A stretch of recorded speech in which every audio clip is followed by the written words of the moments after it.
Hey everybody, welcome back to In the Kitchen with Ken. Today we're going to make some blue crab chowder, and on top of it I'm going to deep fry some oysters, and we'll place 2 or 3 of them on top just to give it a little bit of extra crunch. Now I'm going to start up with, I've got some bacon that I've cut up. We're going to add this to this pan. We're going to let this bacon get going, get it good and crisp, and then we're going to add some other ingredients to it. Alright, now that you see our bacon's getting good and crisp, we're going to add some more to this.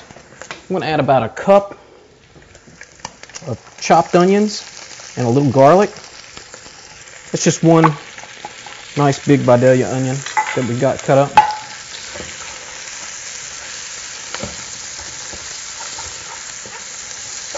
I'm going to stir this up with that bacon grease. Start cooking these onions down a little bit. Also to this, I'm going to add 2 stalks of chopped celery, some chopped mushrooms,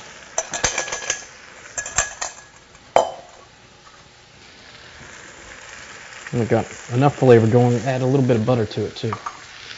That's probably about half a stick of butter. I'm going to stir this all up, really let these mushrooms and onions cook way down.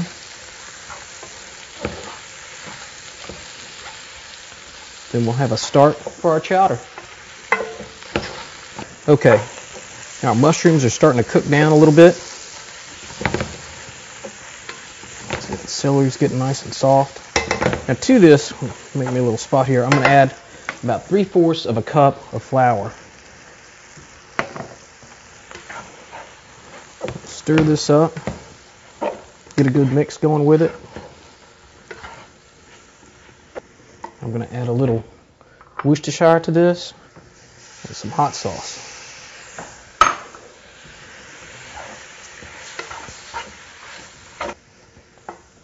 We're going to take some of our stock and put in here, just a little bit of chicken broth. Oh, just enough to kind of get this stuff moving around. There we go. Alright, now we're going to take these, we're going to kind of switch pots. So I'm going to add a lot more to this. Now I'm going to go ahead and add the rest of this box and another one. You want about 8 cups of chicken broth that we're going to put in this. And you really want to get this stirred up well. You can see it's starting to take on a really beautiful little color to it. Now we're going to go ahead and add our potatoes. Got about 4 medium-sized potatoes that I cut up, and then about a cup of freshly cut corn. Use fresh corn. You don't really want to use anything out of the can that kind of gets a little mushy. You want that little extra crunch to it. Now we're also going to add about a quart of half and half to this.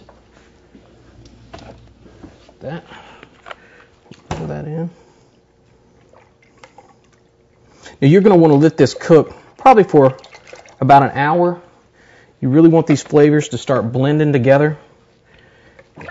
You don't want to put in your crab just yet. Crab's already been cooked, so it won't take long just to get heated all up.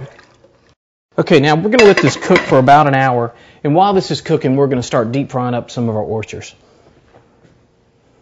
Alright, now that our oil's up to 350 degrees, we're going to start breading up our oysters and just drop them down in here. Probably get you a handful, do a couple at a time.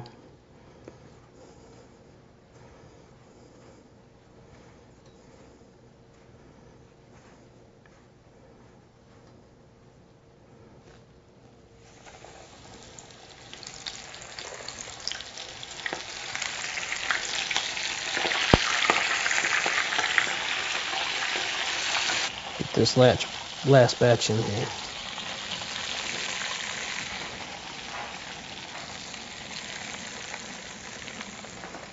Now that our chowder's been cooking for a little while, we're going to go ahead and add our crab meat to it. Now I've got a pound of lump crab meat that I'm going to add to this. How good does that look? Let's get this all stirred in there. Look at those chunks of crab meat in there. All right. Get this really good and stirred up. Give this a try. It's a bowl. Look at all the chunks in there. Now, let me show you what we're going to do with our oysters here.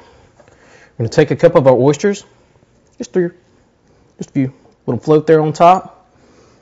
All right, let's give this a try. Get a big chunk of our oyster, some of that crab.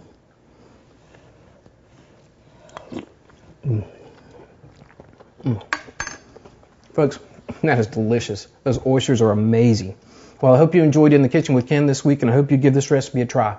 Remember to check out my fan page on Facebook, and we'll see you next time. Bye now.